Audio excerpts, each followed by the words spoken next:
Hola, buenos días a todos. Bueno, gracias a Bioeconomic por la invitación. Para mí siempre es un placer volver al Hotel Arima, sobre todo después de terminar la obra, ¿no? Porque, bueno, en obra nos dio su trabajo, ¿no? Voy a intentar hablaros sobre lo que es el proceso de certificación, ¿no? Cómo trabajamos durante la fase de construcción, ¿no? Voy a pasar muy rápido sobre el edificio porque, evidentemente, pues Pablo lo ha explicado con muchísimo detalle, pero sí que me gustaría centrarme en el proceso, en las herramientas que hemos utilizado, un poco ya más en las soluciones específicas, ¿no? De Passive House que hemos aplicado. En el control, algo importante en Passive House, el control es lo que nos permite garantizar que realmente los edificios se comportan tal y como los hemos diseñado, algo que, por desgracia, con carácter general, yo creo que no se realiza, ¿no? Y creo que es muy importante, ¿no? Y finalmente sí que me parece también importante apuntar en las razones, ¿no? ¿Por qué debemos de construir edificios Passive House, ¿no? El estándar Passive House, digamos que es un estándar de construcción, pero yo suelo definirlo casi como una herramienta de transformación, ¿no? Una herramienta de transformación social e incluso medioambiental, ¿no? Por las ventajas que ya hemos ido avanzando, por las ventajas que ya hemos ido avanzando y que han comentado tanto Marta o Michelle, ¿no? Bien. Bueno, en cuanto a la ubicación, evidentemente ya la ha comentado Pablo, donde estamos, en el Paseo de Miramón, ¿no? A 3 kilómetros del mar, San Sebastián. El clima de San Sebastián, bueno, para los que sois de aquí no poco tengo que deciros, pero para los que estéis online, pues bueno, es un clima con veranos medios de 22 grados, pero con temperaturas máximas de en torno a 38 y con inviernos con medias de 6 grados, pero mínimas puntuales bajo cero. Digo esto porque eso lo que nos obliga es a tener que trabajar, el edificio va a necesitar calefacción, pero el edificio también va a necesitar refrigeración, ¿no? Con lo cual hay estrategias que favorecen en un sentido, pero que penalizan en otro, ¿no? Esto añade una cierta dificultad, ¿no? Por lo demás, pues evidentemente nos encontramos en un edificio de gran volumen, ¿no? Aproximadamente 14.000 metros cuadrados construidos, superficie de referencia energética, que digamos es la parte incluida dentro de la envolvente térmica, unos 9.500 metros cuadrados, 27.500 metros cúbicos que ensayamos en el 3 de Blower o aproximadamente 12.000 metros cuadrados de cerramientos, ¿no? De fachadas, de envolvente del edificio, pues en las cuales hubo que trabajar la hermeticidad y todos esos detalles que antes comentaba Pablo, ¿no?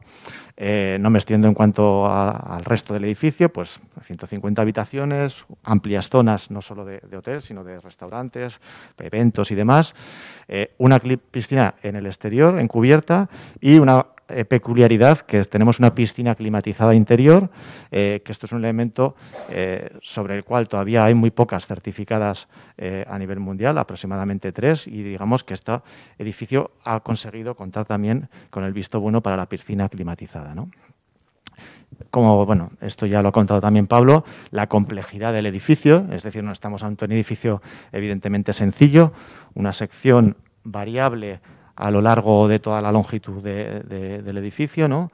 Prácticamente, pues aunque veamos 3, son casi 7 plantas contra terreno y demás, ¿no? Bueno, todo el juego de volúmenes, todo este juego arquitectónico, ¿no? que se plantea, pues bueno, desde el punto de vista de la ejecución y de la certificación, pues evidentemente suponía algunos retos, ¿no? Y un poquito por orientaros, ¿no? Como os decía, no todo el edificio forma parte de la parte de envolvente térmica, ¿no? Pues aquí podéis ver en el sótano -3, esta es la zona de piscina, ¿no? que se trabaja de manera independiente, y los elementos de comunicación vertical, que son los que se incluyen dentro del estudio del área de la envolvente térmica. El resto, garajes, pues no forman, lógicamente, parte del Passive House, digamos, ¿no? Estas superficies van cambiando a lo largo de las distintas plantas, ¿no? Aquí ya tenemos los accesos al sótano, sí que tenemos toda esta zona que forma parte de la envolvente térmica, tenemos la piscina que se trabaja de manera independiente, y ya conforme vamos subiendo, pues bueno, ya de manera general sí que se incluye la totalidad del edificio, ¿no? Bueno, ya en plantas elevadas, pues bueno, ya la cosa aparentemente se simplifica, ya tenemos esas 2 Ls, aunque también tienen ese juego, ¿no? En el cual van cambiando de una planta a otra. Bien, bueno, paso por aquí. Bien, realmente cuál era el objetivo principal de nuestro trabajo aquí, ¿no? Yo creo que el objetivo principal de nuestro trabajo fundamentalmente era que no se viese, ¿no? Que nuestro trabajo, después del proyecto tan magnífico que plantearon ellos, ¿no? Que no afectáramos lo más mínimo a las cuestiones de diseño y demás, ¿no? Y que nuestro trabajo, en cualquier caso, que quizá lo que sí queríamos era que se sintiese, ¿no? Que lo sintieran los usuarios del edificio, porque les aportásemos mucho más confort térmico, hidrotérmico y acústico, que lo sintiera también el promotor, que lo sintiera en su factura energética, porque realmente el construir un edificio Passive House reduce sensiblemente los costos de mantenimiento en un hotel y los costos de los hoteles son muy importantes, ¿no? Y había también otro sentimiento que es el medioambiental. La drástica reducción de las demandas energéticas también tenía un impacto en emisiones de CO2 que creemos que también es importante, ¿no?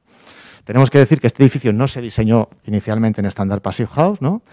Y que cuando nosotros entramos a trabajar aquí, pues bueno, lo primero que se nos preguntó es, ¿puede este edificio ser Passive House, ¿no? Yo recuerdo que Miquel me lanzó los planos y me lo preguntó y yo fui muy claro y le dije que depende, ¿no? Y en este caso lo que yo le trasladé es que dependía fundamentalmente de la determinación de él como promotor, como constructor, de trasladar a todo el equipo, ¿no? El concepto y el interés real en ejecutarlo, ¿no? A partir de ahí, lo siguiente que me preguntó fue si existía garantía de conseguirlo. Bueno, pues con la obra semi-iniciada, dije, hombre, al 100% yo no te lo puedo asegurar, pero creo que merece la pena intentarlo, ¿no? Y cuando me preguntó por qué iba a intentarlo, dije, bueno, pues porque lo que yo sí tengo claro es que, aunque hipotéticamente no llegáramos a certificar este edificio, solo el proceso de intentarlo va a conseguir que tengas un edificio de muchísimas mejores prestaciones que en su estado actual, ¿no? Esta es una imagen de la primera visita a obra. Como veis, el edificio ya estaba bastante avanzado y, lógicamente, pues nosotros empezamos a ver ahí multitud de puentes térmicos, multitud de cuestiones que había que digamos, ir reajustando, ¿no? Y que todo este ajuste se tenía que producir sin interrumpir la obra y sin afectar al proceso constructivo, ¿no? Por lo tanto, este es un proceso, digamos, que no es el habitual, pero lo que sí que nos permite también a nosotros es decir que es posible certificar en estándar Passive House cualquier tipo de edificio. Este es un edificio complejo, pero también incluso, bueno, en situaciones que son las ideales, es decir, situaciones ya con obras iniciadas, con adaptaciones y demás, ¿no? Entonces, cuando alguien nos dice que esto es excesivamente complejo, que no es viable, bueno, pues creemos que con ejemplos como este demostramos que sí, ¿no? Esto es un poco el proceso. Con este gráfico suelo intentar representar el proceso. O sea, nosotros tuvimos que hacer un predimensionado global del edificio, todavía sin el proyecto de ejecución completo, porque un edificio tan grande como este pues se va abordando, ¿no? en paquetes de alguna manera. Entonces tuvimos que hacer previsiones de muchos conceptos sobre los cuales todavía no teníamos certezas y durante el proceso pues fuimos haciendo aproximaciones, fuimos cerrando paquetes y volviendo a recalcular completamente el edificio, ¿no? Utilizamos algunas herramientas interesantes que tiene el PHPP, como son la hoja variantes, que nos permitía dar respuestas pues, a las consultas que se nos hacían, ¿no? Oye, pues aquí no me cabe tanto aislamiento, aquí sí, ¿qué pasa si hago esto? ¿Qué pasa si hago lo otro? ¿No? Teníamos ahí que ser capaces de dar una respuesta ágil. Nos permitía tener una visión global del edificio, pero también es cierto que en edificios como estos, de gran dimensión y complejos, hay que pensar que la herramienta de PHPP nos da una visión global y, por lo tanto, en determinados momentos es posible que tengamos que hacer cálculos dinámicos puntuales de algunas zonas. Es decir, esto nos da una visión de la totalidad del edificio, pero no de zonas parciales del edificio, ¿no? Entonces, esto también hay que tenerlo en cuenta. Soluciones, pues bueno, antes ya habéis visto algunas, ¿no?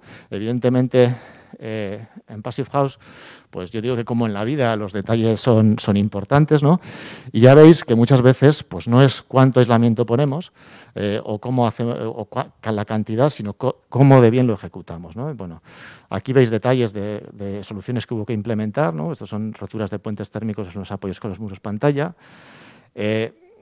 vemos los aislamientos en zona de la piscina, pero vamos, es decir, estamos hablando de 15 centímetros de XPS en la zona de la piscina, de 10 en el resto de zonas, es decir, a veces pensamos en soluciones centroeuropeas de aislamientos, paquetes enormes, que no es el caso, ¿no?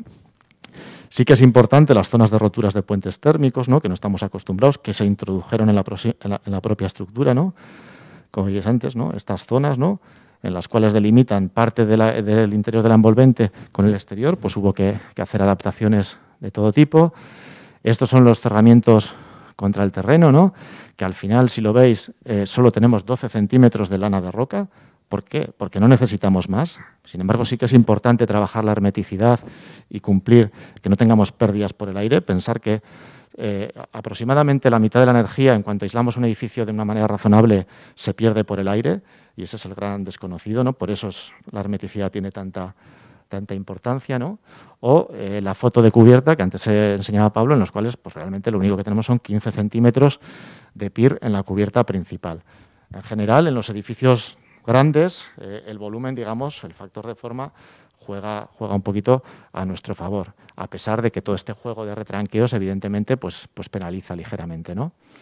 La otra parte importante pues, fue todo este juego de las plantas superiores, ¿no? Estos cambios entre suelos y techos, ¿no?, que se producen, ¿no?, que es una solución de entramado de madera, que antes también habéis visto unos detalles, pero una solución en la que estamos hablando de 16 centímetros de lana de roca, es decir, tampoco estamos yéndonos a unos paquetes exagerados, ¿no? Aquí, una vez más, tiene más que ver cómo se resuelve, o sea, el detalle, el cuidado, el que eso se resuelva de una manera precisa, ¿no? Y lo que estáis viendo aquí pues son simulaciones, ¿no? Todo esto se simula y se modela térmicamente con programas específicos para definir cuál es la mejor solución posible, ¿no? Veis aquí un punto concreto, por ejemplo, son todos los anclajes, las partes metálicas que tenemos, ¿no?, que evidentemente son puentes térmicos que no podemos obviar, ¿no?, que se modelan también térmicamente en 3 dimensiones y se modelaron diversas soluciones para ver cuál era la mejor posición, ¿no? Vemos aquí más detalles, pues esto es una placa, un material termoplástico que sirve de rotura de puente térmico y que en función de dónde se ubique, pues tiene una influencia muy importante en el valor del puente térmico. Es decir, a veces Passive House tendemos a pensar en sobrecostes, pero muchas veces no es sobrecoste, es conocimiento, ¿no? Es calcular, medir y tomar decisiones precisamente óptimas desde el punto de vista también de la inversión, ¿no? Tenemos que pensar, por ejemplo, que aquí hay 1.800 anclajes en este edificio y que esto, que aparentemente en un edificio normal pasaría desapercibido, pues puede pesar varios kilovatios, ¿no? De los 15 de un edificio Passive House, pues 2 o 3 se nos pueden ir aquí, aparte de generarnos patologías si no cuidamos estos detalles, ¿no? Vemos la ejecución, ¿no?, de la lámina de hermeticidad, de los encuentros, de la fachada de castaño. Vemos la zona un poco la que estamos aquí, ¿no?, el aislamiento de las terrazas, cómo se colocan desde la parte interior los muros cortina, ¿no? Aquí tenemos muros cortina certificados, algunos son certificados Passive House, y luego tenemos muros cortina en madera, que esos no son certificados, pero tenemos vidrios dobles. El clima de San Sebastián nos ha permitido tener vidrios dobles en todas estas zonas de muros cortina, y en el resto del edificio sí que contamos con carpintería de madera de castaño y vidrios triples, ¿no? Importancia fundamental, el control solar. Tenemos que pensar que todas estas superficies acristaladas en determinada época del año nos pueden venir muy bien, pero en verano, si no tenemos control solar, nos pueden generar un efecto de sobrecalentamiento que hay que cuidar, y también nos sirve para reducir las demandas de refrigeración, ¿no?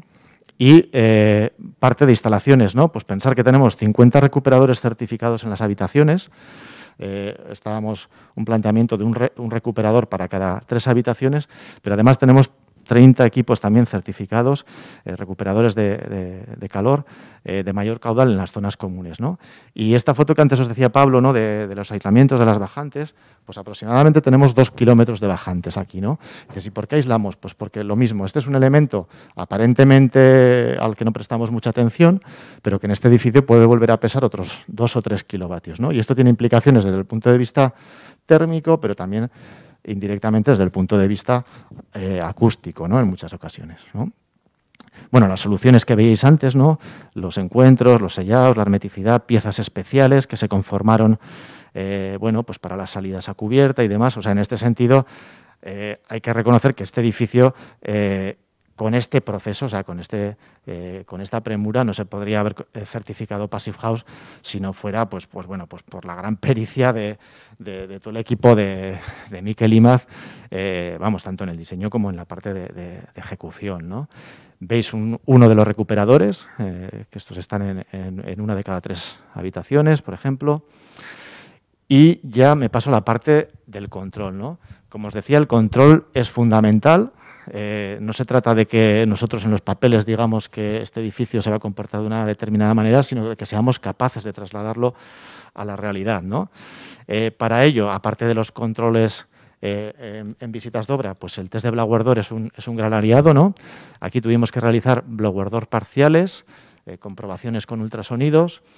A pesar de todo, tuvimos que establecer autocontrol. En un edificio tan grande, con 150 o 200 personas trabajando, es imposible pensar que vamos a ser capaces de controlar esos 12.000 metros cuadrados de cerramientos y, por lo tanto, formar a los equipos sobre cuál era su función, a los equipos de hermeticidad, explicarles bien por qué hay que hacer esas cosas, cuánta energía se pierde a través del aire, cuál era la apuesta global de este proyecto y, por lo tanto, que ese trabajo tenía mucha importancia, pues nos permitió que ellos fueran los primeros controladores de todo eso, ¿no? Y por eso formación y concienciación de los equipos también es algo importante, que sepan lo que están haciendo y por qué lo están haciendo, ¿no? Bien, aquí podéis ver, bueno, pues fotos.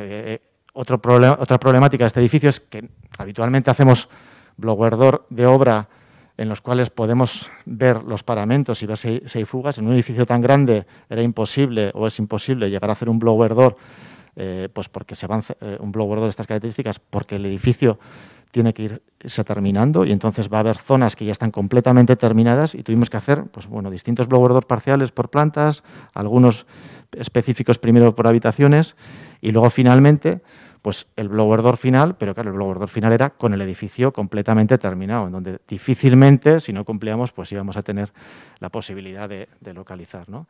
Bueno, pues tuvimos que utilizar un ventilador, o sea, un equipo de 2 ventiladores por el importante volumen, ¿no? del edificio y bueno, pues finalmente objetivo cumplido. El límite para Passive House son 0,6 renovaciones hora a 50 pascales, dimos 0,42.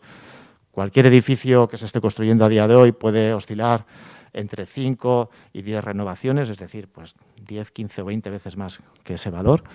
Y bueno, se realizaron también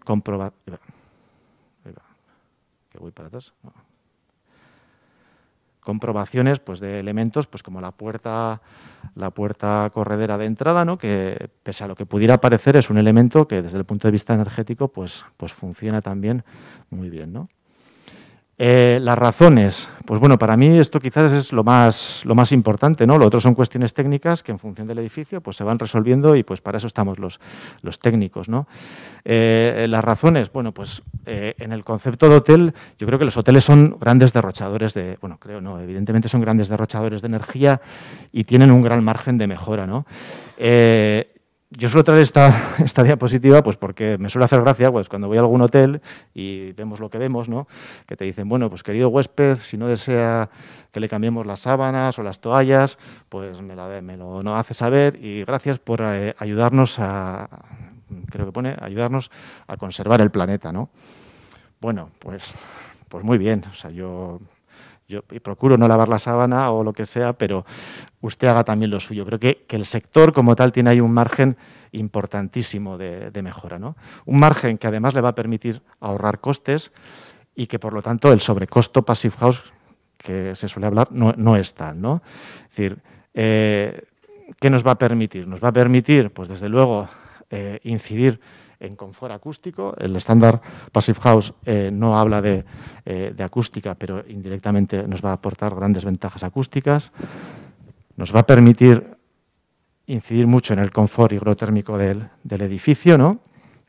Y otra parte importante es la de las emisiones de CO2, ¿no? Y aquí traigo una imagen que aquí está en pequeñito, el triangulito de la parcela de Larima, y este es el Parque del Retiro de Madrid. Y me diréis, ¿y qué tiene que ver estas dos cosas, ¿no? Pues hombre, pues sí que tienen que ver, ¿no? Porque en los cálculos que hemos hecho, el ahorro en emisiones de CO2 de este edificio es similar al CO2 que absorberían 15.000 árboles, que son los árboles que hay en el Parque del Retiro de Madrid. Esto nos puede dar un poco idea de la capacidad de mejora que tienen este tipo de edificios, ¿no?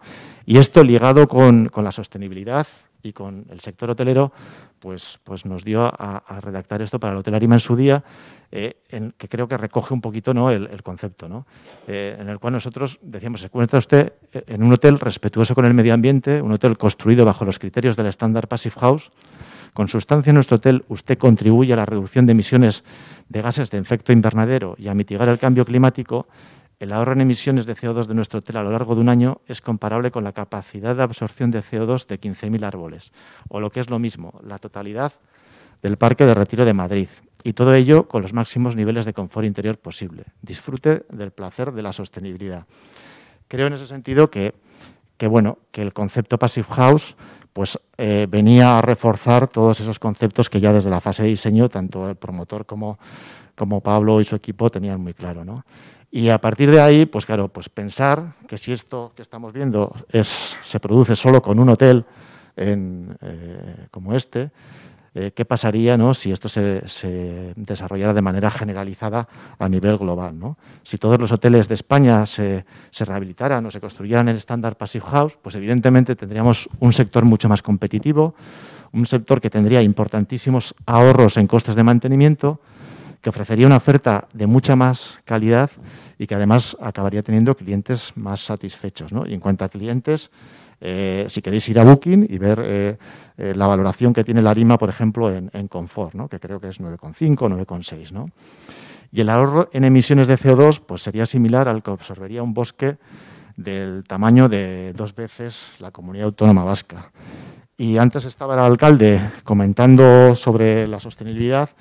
Y yo creo que en los últimos años en San Sebastián, Pablo, tú sabrás mejor que yo, no sé cuántos hoteles han construido, pero bueno, un montón. Yo he hecho así un cálculo, si todos esos hoteles también se hubieran construido en estándar Passive House, pues seguramente el ahorro en emisiones de CO2 pues sería similar al de todos los árboles que tenéis en San Sebastián, que creo, si no me equivoco, que son en el torno de 150.000, ¿no? O sea, esto también da una imagen de la capacidad, ¿no?, de transformación que tiene a todos los niveles el estándar Passive House, ¿no?